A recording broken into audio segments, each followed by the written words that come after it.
What happens when you're at the lowest point of your life, sitting in a sterile conference room, about to sign away the last decade of your life?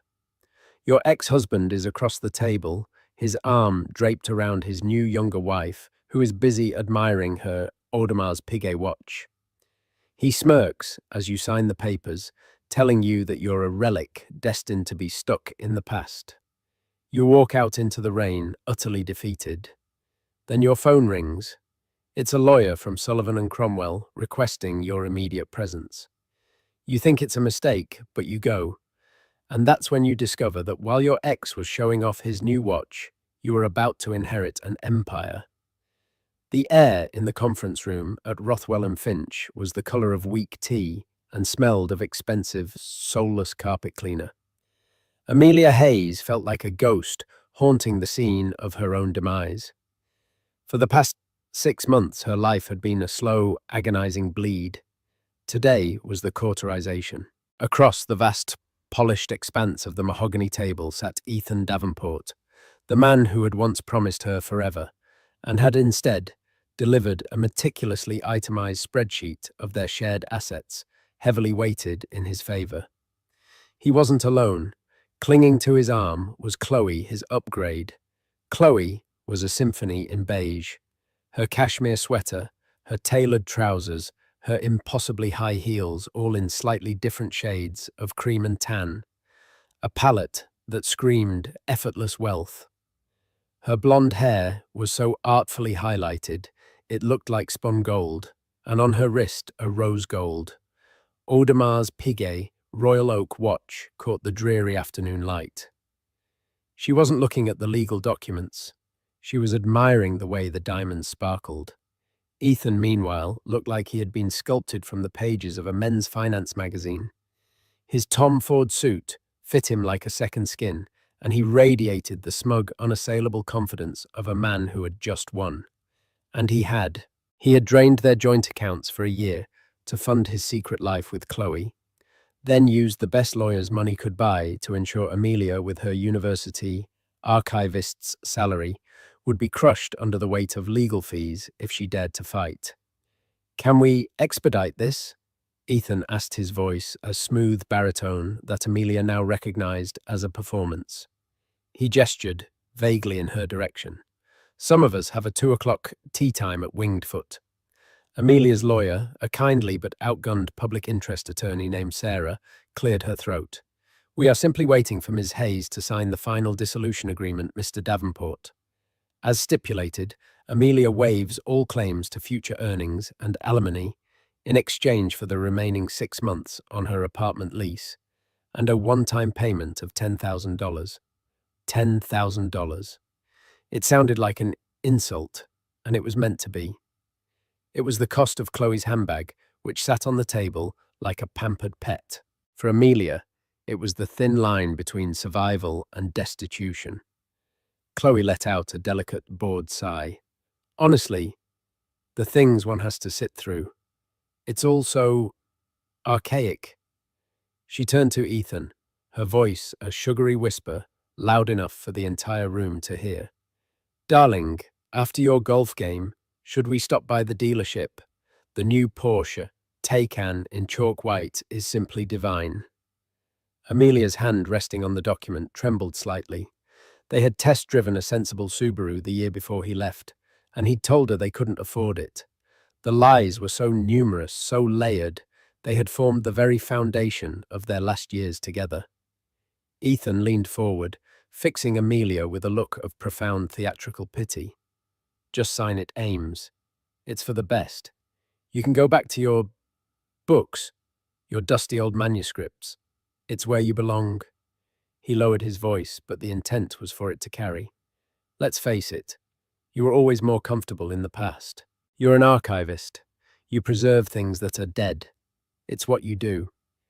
You were never built for the future for this world." The cruelty of it was breathtaking.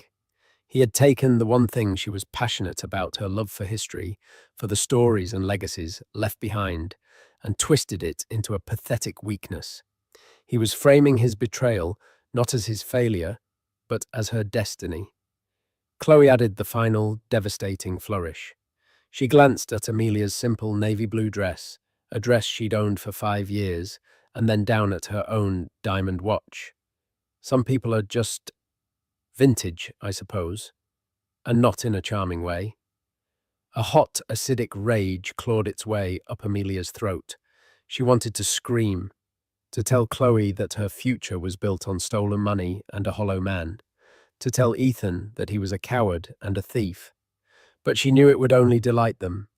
It would be the hysterical reaction they expected from the woman they had so thoroughly discarded. So she did the only thing she could. She picked up the heavy, gold-plated pen. She channeled all her pain, all her humiliation into the point of that nib. She looked at the signature line, her name typed beneath it. Amelia Hayes. No longer Davenport. The name had felt like a costume for a year. Now she was finally taking it off. With a steady hand that betrayed the storm inside her, she signed. The ink was black and final. She slid the document across the table. There, she said, her voice quiet but clear. It's done. Ethan's face split into a triumphant grin. He stood pulling Chloe up with him. He didn't bother to look at the paper. His lawyer would handle the details. Excellent. Sarah, expect the wire transfer within the hour. He paused and looked at Amelia one last time, the pity back in his eyes. Good luck, Ames. I really do hope you find your quiet little corner of the world. They swept out of the room, leaving behind the scent of Ethan's Creed Aventus cologne and Chloe's cloying floral perfume, a cloud of expensive condescension. Amelia sat there, hollowed out the $10,000 settlement, feeling like 30 pieces of silver. Sarah patted her shoulder. You were incredibly dignified in there, Amelia. Dignified. She felt like a historical document that had just been declared irrelevant and scheduled for incineration. She gathered her worn leather satchel and her coat. She was alone with 6 months to find a new place to live, a pittance to her name and a future that felt as grey and empty as the New York sky outside. Her phone, a 3-year-old model with a web of cracks across the screen, buzzed in her pocket. A blocked number, probably a spam call trying to sell her an extended car warranty she didn't have. She almost ignored it, but on a whim she answered, her voice a hoarse whisper. Hello, am I speaking with Miss Amelia Hayes? The voice on the other end was deep formal and resonated with an old-world authority. It was the voice of someone who measured time in generations, not tea times. Yes, this is she. Ms. Hayes, my name is Alastair Finch. I am a senior partner at Sullivan and Cromwell.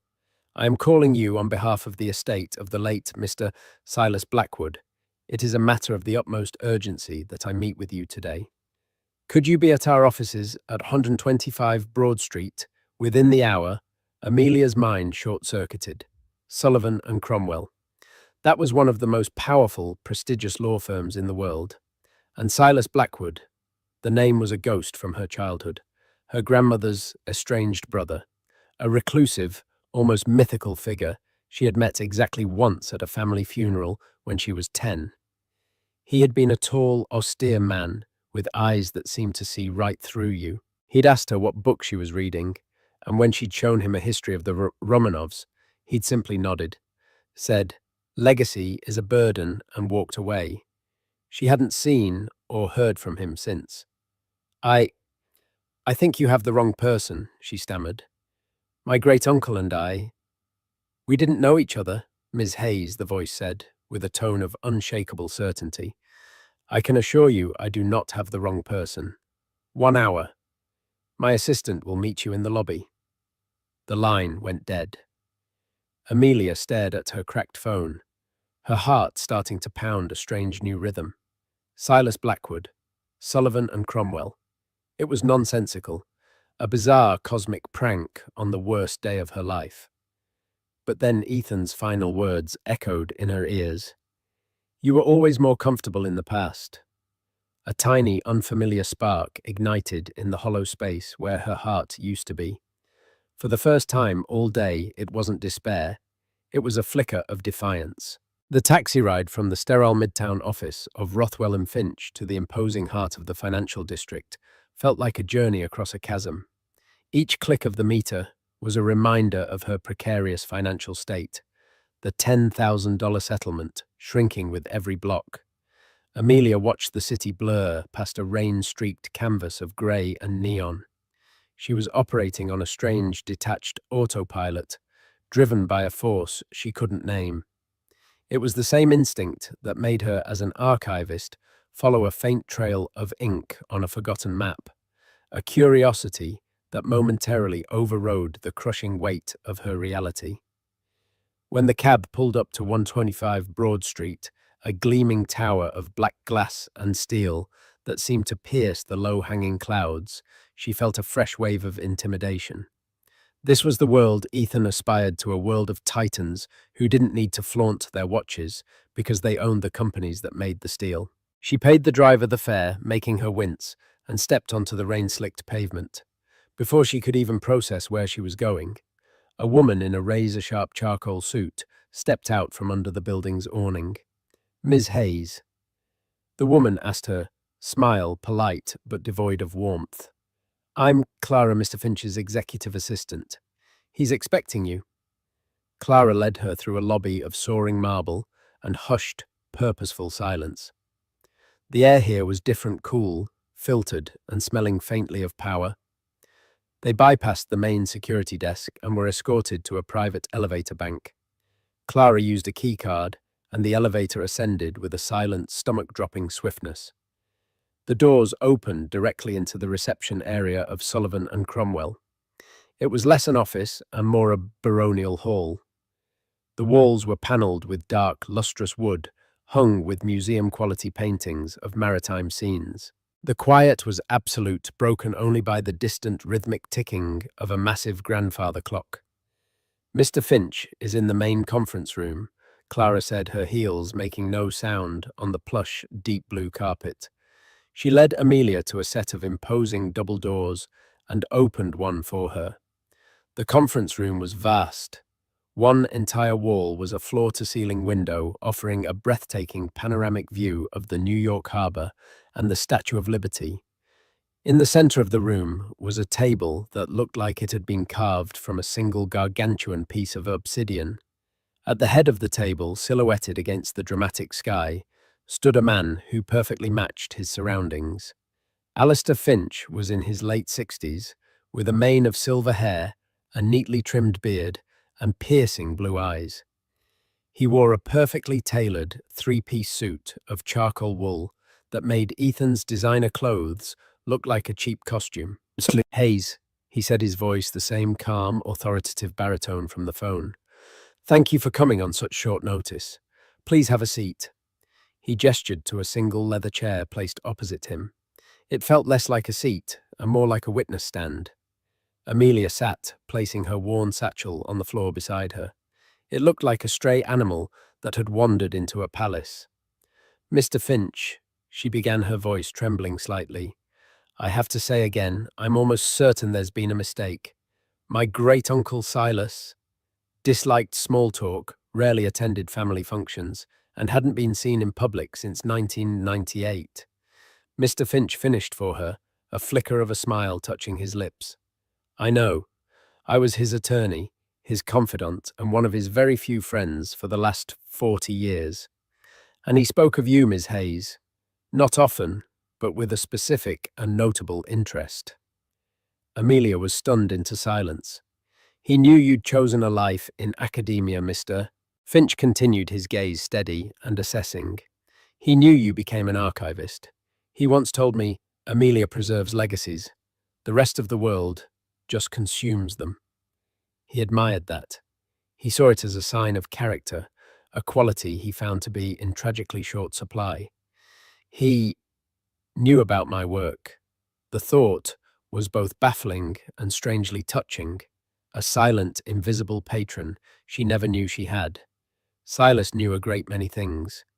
Which brings us to the purpose of this meeting. His expression turned solemn. "I'm afraid I am the bearer of sad news. Silas passed away peacefully in his sleep 3 days ago. He was 98 years old.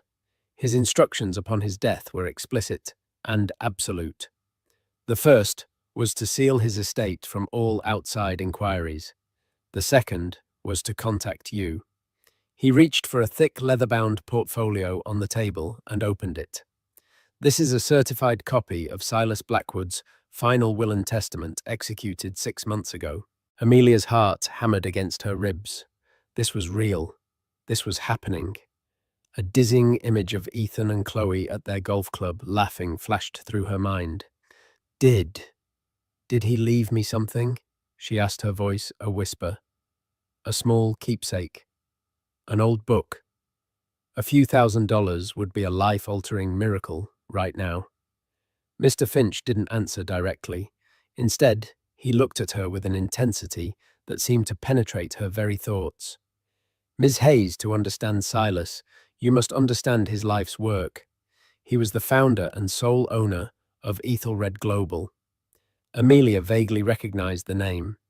It was a massive, privately held conglomerate, a shadowy giant in the worlds of energy logistics and technology. They were notoriously secretive, never appearing in the flashy business magazines. Their power was quiet, foundational, and immense.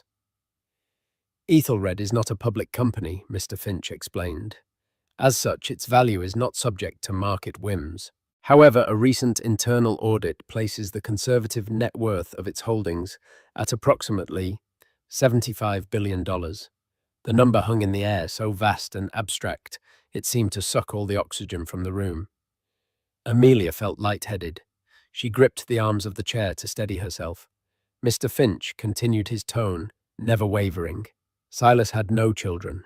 His other relatives are distant cousins to whom he has left modest but generous trusts. He believed that inherited wealth without purpose was a corrupting plague. He wanted his empire, his legacy, to be stewarded, not just spent.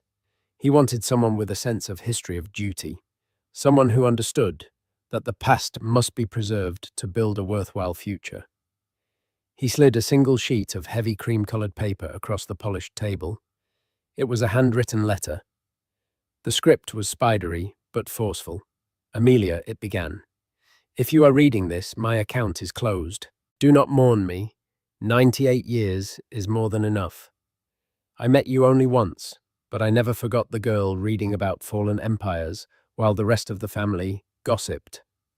I have followed your career from a great distance.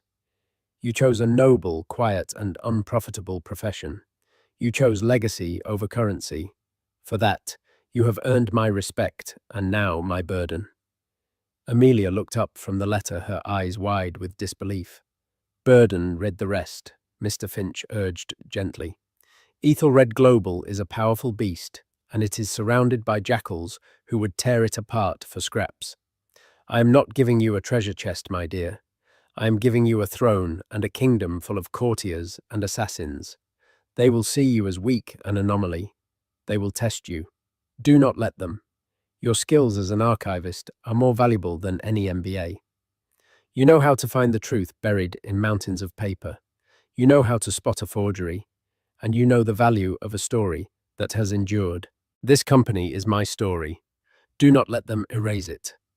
He had signed it simply, Silas. Tears pricked at Amelia's eyes. This man she barely knew had seen more in her, understood more about her than the man she had shared a life with. Mr. Finch let the weight of the letter settle before he delivered the final, earth-shattering statement. Ms. Hayes, Amelia, Silas Blackwood has named you the sole beneficiary of his entire estate. You are the new owner of Ethelred Global and all its assets, real and intellectual. You have inherited his fortune, his company, his legacy, his burden. The world tilted on its axis. The view of the harbour outside seemed to rush towards her and then recede. It was a dream, a hallucination brought on by grief and stress. No, she whispered, shaking her head. That's impossible. I have $10,000 to my name and 6 months before I'm homeless. I catalogue 19th century correspondence for a living, and that Mr. Finch said, his voice softening with the first hint of warmth, is precisely why he chose you. But there is a condition, a crucible, as he called it. Of course. There was always a catch. Silas knew the board of directors would try to devour you. He did not want you to simply liquidate the assets and retire. The will stipulates that for you to inherit the estate unconditionally, you must assume the role of chairwoman of the board of Ethelred Global, and you must hold that position successfully, fending off all challenges for 1 full calendar year. He leaned forward, his expression intense. If you are forced out by a vote of no confidence, or if you resign before the year is up, the entirety of the estate, every dollar, every patent, every building, will be dissolved and donated to the Global Heritage Fund. You will be left with nothing. Chairwoman, board of directors. It was a foreign language from a hostile planet. The sheer terror of it was paralyzing. But then an image seared itself into her mind. Ethan's condescending smirk, Chloe's dismissive glance at her watch, and his final cutting words. You're an archivist. You preserve things that are dead. A cold, unfamiliar fire began to burn in her veins. Silas hadn't seen her as an expert in things that were dead. He'd seen her as a guardian of things that lived on. She looked Alistair Finch directly in the eye, the tears in her own drying on her cheeks. Her voice, when she spoke, no longer held the tremor of a victim. It was the quiet, steady voice of an archivist who had just been handed the most important document of her life. When do I start? The hours that followed were a surreal fugue state. Alistair Finch, with the calm efficiency of a man accustomed to rearranging the tectonic plates of power, guided Amelia through the immediate vortex. He explained the corporate structure of Ethelred Global, a sprawling, labyrinthine entity with interests in everything from deep-sea logistics and satellite technology to sustainable agriculture and rare earth mineral rights. It was a silent empire, its influence felt everywhere, but its name spoken rarely. The board will be your primary challenge, Finch stated, his tone grim. They are led by the current CEO, Marcus Thorne. He was Silas's protege for 30 years. He is brilliant, ruthless, and he fully expected to be named the successor. He will not see you as the new owner. He will see you as an administrative error to be corrected. Amelia listened, absorbing the names and the stakes, her archivist's mind automatically creating a mental catalogue of threats and allies. Marcus Thorne went into a file marked hostile. Mr. Finch explained that a press release was a legal necessity. The news of Silas Blackwood's death was a secret known only to a handful of people, but it couldn't remain so. The announcement of his death, combined with the bombshell of his chosen heir, would send shockwaves through the financial world. You will become a public figure overnight, Amelia, he warned. Your life will be scrutinized. They will try to dig up anything they can to discredit you. From this moment on, your privacy is a memory. He arranged for a car to take her back to her apartment in Queens, not a taxi, but a black armor-plated Mercedes Maybach that moved through the city traffic with the silent, inexorable force of a shark. The driver, a stoic man named David, held the door for her as if she were a head of state. The ride was silent. Amelia stared out at the city, but she didn't see the familiar landmarks. She saw a chessboard, its pieces vast and terrifying, and she had just been placed in the position of the queen, vulnerable and all-powerful at once. When she arrived at her modest pre-war apartment building, the familiar comfort of its worn lobby felt alien. Inside her apartment, the silence was deafening. The ghosts of her life with Ethan were everywhere.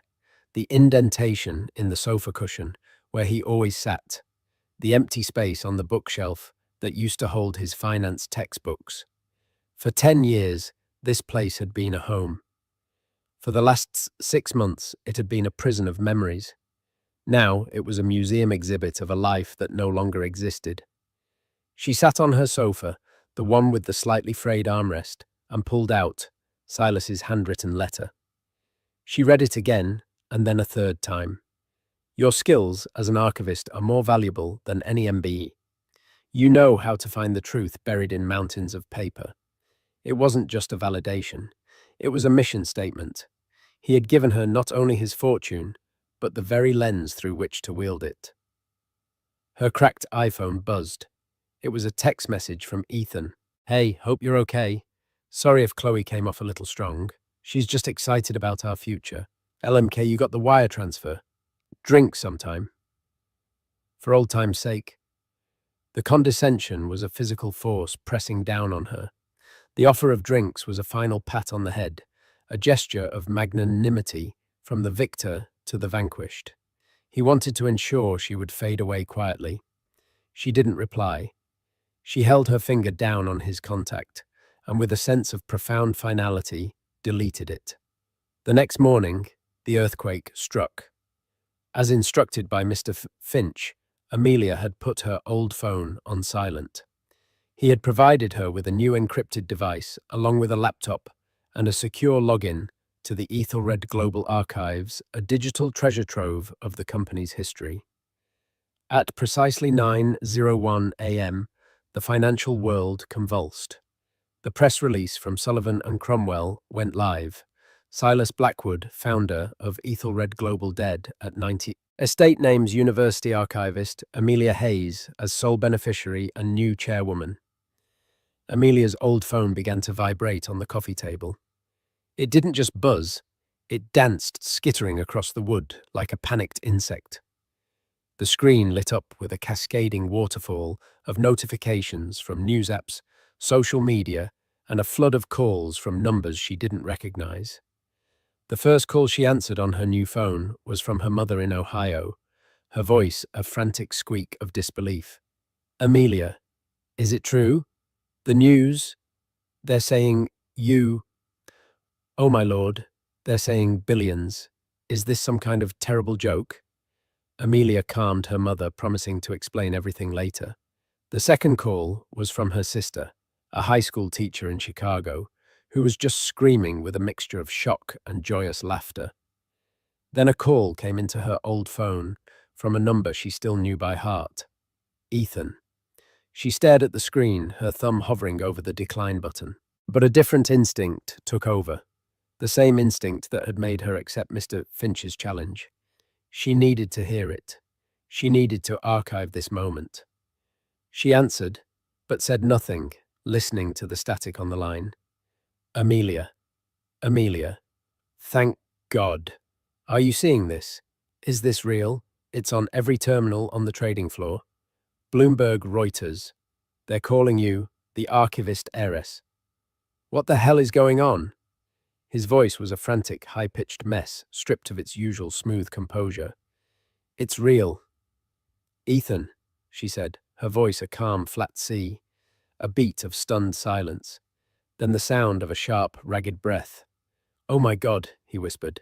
His tone shifted instantly, becoming slick, conspiratorial, urgent. Okay, listen to me. Amelia, you can't trust these people. These lawyers, these corporate sharks. They're going to try to take everything from you. You don't know this world, but I do. I can protect you. We can manage this. Together. The sheer, unmitigated audacity of it was a wonder to behold. Amelia repeated the single word, dripping with ice. Yes, we... Think about it. I know finance. You have the position. We were a team. Amelia, don't you remember yesterday? Yesterday was a mistake. I was under a lot of pressure. Chloe, she doesn't understand our history. That settlement, the 10,000, it was just a formality. I was going to give you more, I swear. He was a frantic, pathetic liar, and for the first time she saw him not with the lingering pain of love, but with the cold, clear eye of a historian analyzing a failed leader. You said I belong in the past, Ethan, she said, softly, twisting the knife he himself had forged. You said I was a relic. Why would you want a relic as a partner? I didn't mean it like that. I was trying to motivate you. I always knew you had this potential in you, this hidden strength. He sputtered, his desperation palpable. She heard a shrill voice in the background, Chloe. Ethan. Who are you talking to? Is it her? What is going on? My mother just forwarded me an article from the Daily Mail. Just a second, honey. Ethan hissed his hand, failing to muffle the sound. Amelia, listen to me. We have to meet. Tonight.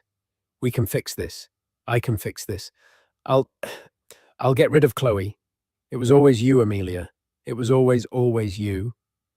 The last vestige of her heartbreak, the lingering ghost of the love she'd had for him, evaporated in that moment, incinerated by the raw heat of his greed. He hadn't just betrayed her, he had never even known her. "Goodbye, Ethan," she said, her voice devoid of all emotion. "No, wait, Amelia. Don't hang up. We can be powerful, more powerful than you can imagine." "Amelia," she ended the call. Immediately, he called back. She declined. He called again. She powered the old phone down for the last time. She stood up and walked to the window. Outside her building, a news van from Channel 4 was pulling up to the curb. A reporter was already setting up a camera. The siege had begun. Her old life was over. It had been signed away yesterday, but only now was it truly gone, burned away by the rising sun of her new reality. She was no longer Amelia Hayes, the jilted wife. She was Amelia Hayes, the chairwoman of Ethelred Global, and she had an empire to learn. The days that followed were a crucible. Amelia's quiet queen's apartment became a gilded prison, besieged by a relentless horde of reporters and paparazzi. Alistair Finch, anticipating this, orchestrated her extraction with the precision of a special forces operation. In the dead of night, she was moved into a sprawling, multi-floor residence at the top of the Time Warner Center at Columbus Circle, an anonymous fortress of glass and steel with its own private entrance and security detail. The residence was a world away from her book-filled apartment. It was a minimalist masterpiece of marble glass and muted tones, with panoramic views of Central Park that felt more like a simulation than reality. It was beautiful, sterile, and profoundly lonely. It was Silas Blackwood's New York home, a place he hadn't visited in a decade. Amelia's new life was a structured, 18-hour-a-day immersion course in being a billionaire. Her mornings were spent with tutors, a retired Wharton professor for finance, a former diplomat for corporate governance, a stone-faced woman who taught her security protocols. Her afternoons were spent with Alistair Finch, dissecting the complex anatomy of Ethelred Global. But her nights were her own, and in the quiet solitude of her glass tower, she did what she did best. She went to the archives. The company's digital archives were her sanctuary. For hours, she would read through decades of board meeting, minutes project proposals, internal memos, and most importantly, Silas's private correspondence. She began to see the company not as a corporate entity, but as a living history. She saw the audacious risks Silas took in the early days, the betrayals he suffered, the loyalties he cultivated. She saw his vision evolve from a hungry, ambitious enterprise to a global power with a deep, almost feudal sense of responsibility. In his letters, she saw his growing disillusionment with the modern world's obsession with short-term profit. "They are dismantling the cathedrals to sell the stones," he wrote to a friend in one letter.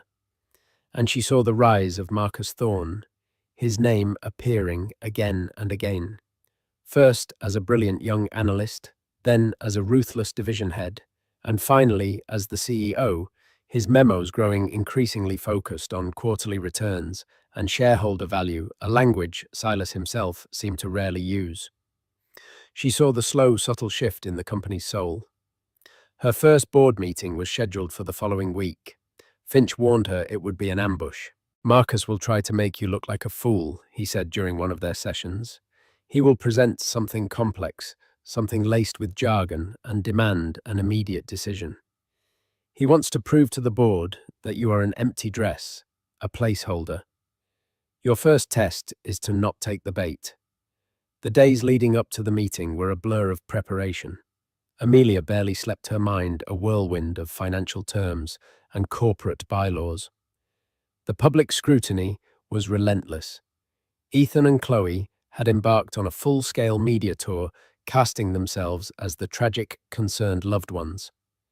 Page 6 of the New York Post ran a story with the headline, billionaire heiress, mentally fragile, fears ex-hubby. In the article, a source close to the couple claimed Ethan was worried the sudden wealth had caused a mental break, and that he was exploring his options to protect her from herself.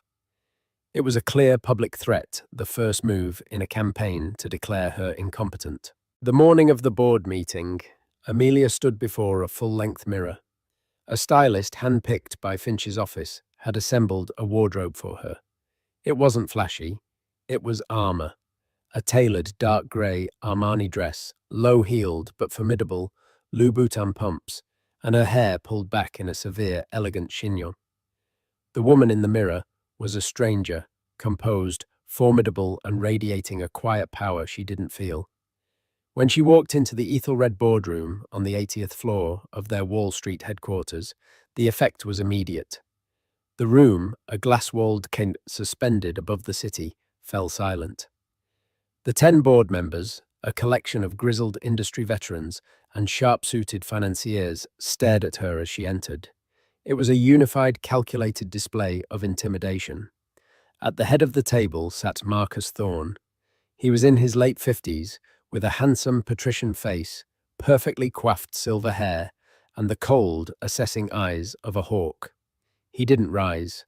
He simply watched her approach, a faint, condescending smile playing on his lips. "Ms. Hayes," he said, his voice a low, rumbling purr of command. "Welcome to Ethelred. We were all so surprised to hear of your appointment." The word surprised was laced with venom. He meant appalled. Amelia walked to the empty chair at the opposite head of the table, Silas's chair.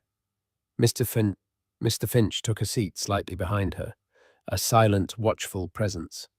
She placed her single, slim leather portfolio on the table, her hands steady, despite the frantic beating of her heart. She met Marcus Thorne's gaze directly. "Mr. Thorne, I'm sure it was a surprise, but here we are." Her calm, direct response seemed to momentarily throw him off. He had clearly expected a stammering, terrified librarian. He recovered quickly. "Indeed. Well, before we begin, I must speak for the entire board when I express our profound concern. Silas was a genius, but in his final years, his eccentricity was well documented. This, I'm afraid, seems to be his final and most damaging whim." A murmur of agreement went around the table. "Ethelred is not a university archive." Ms. Hayes Thorne continued, his voice dripping with condescension. "It's a multi-billion-dollar global entity navigating complex, volatile markets. It requires a lifetime of experience, not a passion for dead languages." It was the bait. He was trying to get a reaction to make her prove his point that she was an emotional amateur. Instead, she thought of Silas's letter. "You know how to spot a forgery." She opened her portfolio. "Thank you for your concern, Mr. Thorne. I believe the first item on the agenda is your proposal for the acquisition of the Kestrel mining operation in the Democratic Republic of Congo." Thorne's smile widened. This was his chosen weapon. A complex, multi-layered deal involving a politically unstable region, labyrinthine mineral rights, and immense financial risk. It was the perfect trap. "That's correct," he said smoothly. "A $12 billion opportunity to corner the global cobalt market. A bold, decisive move that will guarantee our dominance for the next decade." He launched into a presentation filled with charts, projections, and impenetrable jargon. Amelia listened patiently. She didn't pretend to understand every financial nuance. But she had spent the last 2 nights in the archives, and she had searched for Kestrel. She found it mentioned in a series of memos from 15 years prior. And attached to those memos was a single scathing field report from a young geologist, a report that Thorne had clearly never read. When he finished his presentation, he looked at her expectantly. "So, Madam Chairwoman, do we have your approval to proceed?" All eyes were on her. This was the moment, her abdication or her coronation. "I have a question, Mr. Thorne." Amelia said, her voice quiet but carrying in the silent room. "About the geological stability of the Eastern Concession. The initial survey from 2010 noted significant seismic volatility and a high water table, making deep-bore mining prohibitively dangerous and expensive. Has something changed? Thorne's confident expression faltered. He blinked, clearly blindsided. That was a preliminary survey. Our new data shows. I'm also curious about the political situation. Amelia continued, pressing her advantage.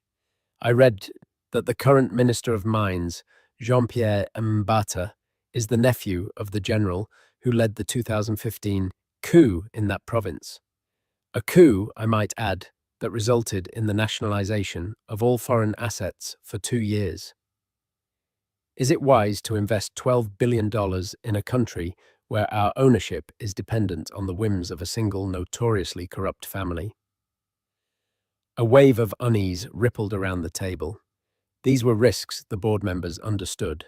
Thorne had glossed over them, presenting the deal as a sure thing. Amelia delivered the final killing blow. But my biggest concern is this. She looked around the table.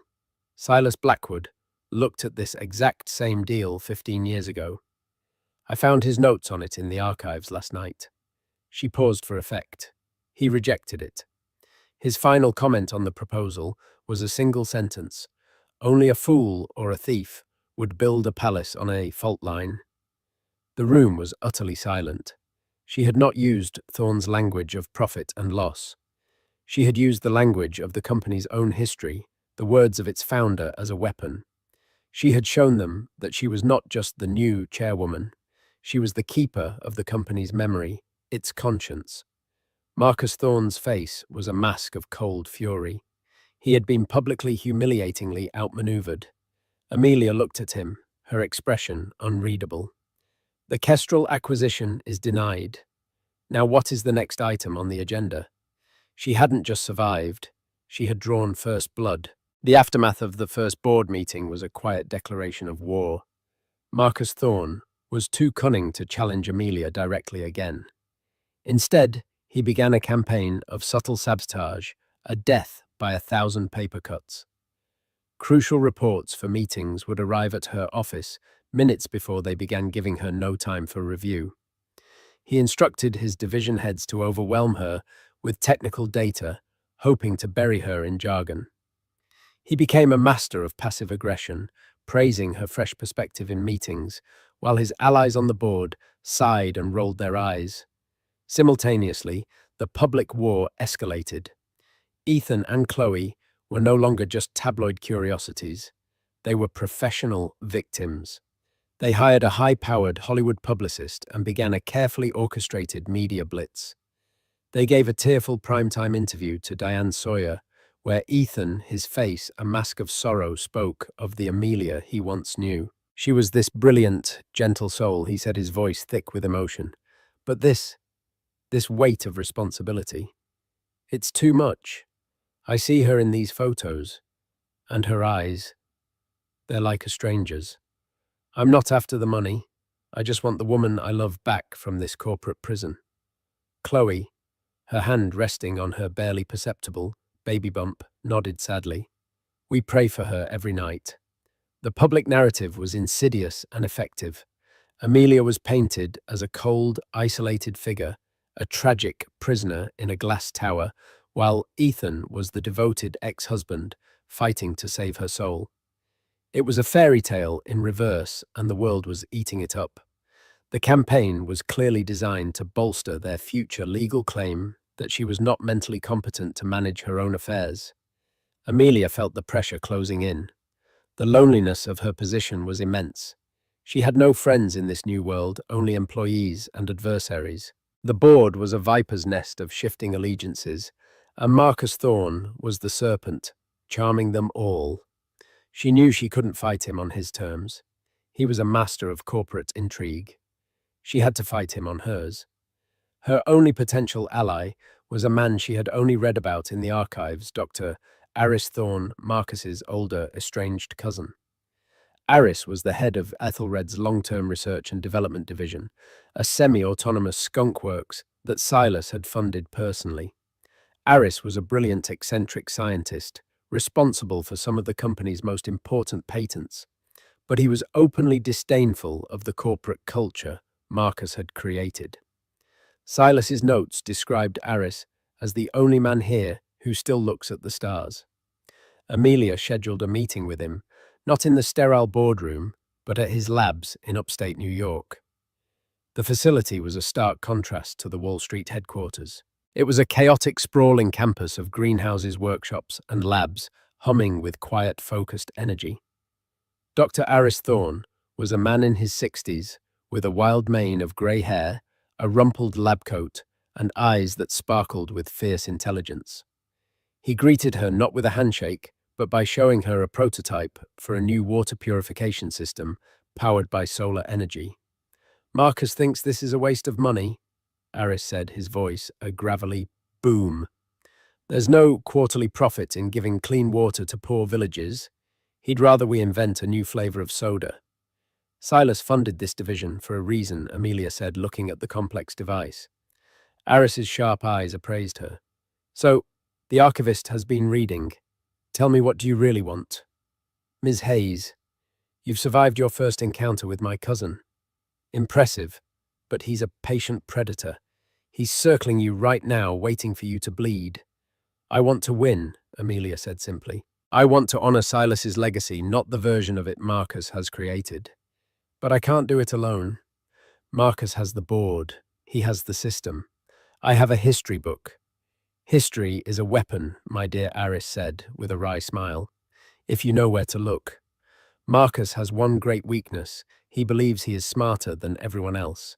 He has become arrogant, and arrogant men leave tracks."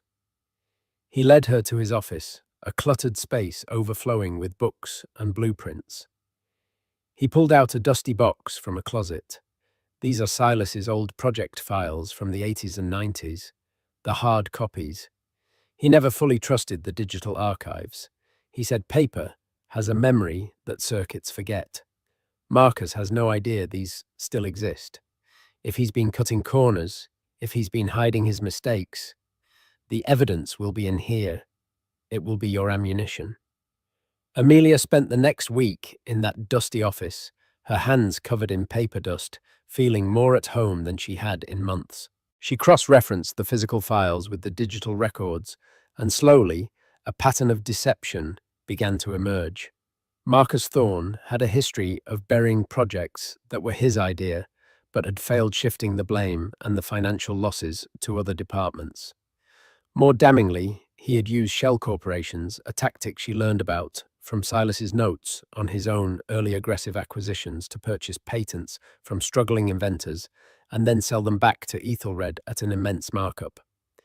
It was a sophisticated, long-running scheme of self-enrichment hidden beneath layers of corporate complexity. While she was gathering her ammunition against Marcus, she knew she had to deal with the public threat of Ethan. The constant media attacks were wearing on the board, making her look weak and unstable. She needed to end it. She instructed Alistair Finch to hire the most ruthless private investigation firm in the country. "I want to know everything about Ethan and Chloe," she said. "Where their money is coming from. Their real histories. I want the truth. The kind of truth that doesn't get printed in page 6. The report came back a week later. It was a slim, devastating document. Ethan, deep in debt from funding his lifestyle with Chloe, had been engaging in insider trading, using information from his firm to make illegal profits. Chloe, whose real name was Chelsea O'Malley from Ohio, had a history of attaching herself to wealthy men. The Audemars Piguet watch was a gift from a married real estate mogul she was seeing before Ethan. And the pregnancy. The due date made it clear the baby couldn't possibly be Ethan's. The final piece of the puzzle was a series of wire transfers. A shell corporation registered in the Cayman Islands had been making regular, large payments to Ethan. A shell corporation that Aris Thorne helped Amelia trace back to a slush fund controlled by Marcus Thorne himself. It all snapped into focus. Ethan wasn't just an opportunistic ex-husband. He was a paid operative. Marcus was financing Ethan's public smear campaign to provide air cover for his own eventual corporate coup. He was fighting a war on two fronts, and Amelia was the target. The cold rage that filled her was clarifying. They had all treated her like a character in a story they were writing. A tragic heiress, a fragile victim, an incompetent librarian. It was time for her to write her own ending. The perfect stage for the final act presented itself, the annual Met Gala. As a primary sponsor, Ethelred Global's table was a bastion of power, and Amelia knew her adversaries would be there. Marcus Thorne would be holding court, and he would certainly have arranged for Ethan and Chloe to attend a public display of their unholy alliance designed to humiliate her on the world stage. They expected her to be a fragile librarian, easily broken. They were about to meet the Empress. Amelia had spent the prior weeks gathering her ammunition. Dr. Aris Thorne had helped her unearth a paper trail of Marcus's 15-year scheme of embezzlement, using shell corporations to enrich himself at the company's expense. Simultaneously, the private investigators she'd hired had delivered a devastating file on Ethan and Chloe, detailing his insider trading and the sordid truth about Chloe's past, her fake pregnancy timeline, and the source of their funding, Marcus Thorne himself. The conspiracy was a neat, damning circle. On the night of the gala, Amelia transformed. She arrived in a gown of midnight blue velvet by Schiaparelli, severe and regal. Around her neck was the Blackwood diamond, a flawless 50-carat stone that radiated a cold blue fire. When she stepped onto the red carpet, the photographers, expecting a mousy archivist, were stunned into a frenzy. Inside, she found them exactly as she'd predicted, Marcus, Ethan, and Chloe, basking in the glow of feigned concern and real power. As she approached, a hush fell. Amelia Marcus boomed, projecting for the audience of onlookers. "So glad you came. Ethan and I were just discussing how worried we all are." Ethan stepped forward, his face a mask of sorrow. "Ames, you look tired. This is all too much for you." Amelia let the silence hang for a moment before she spoke, her voice cool and clear.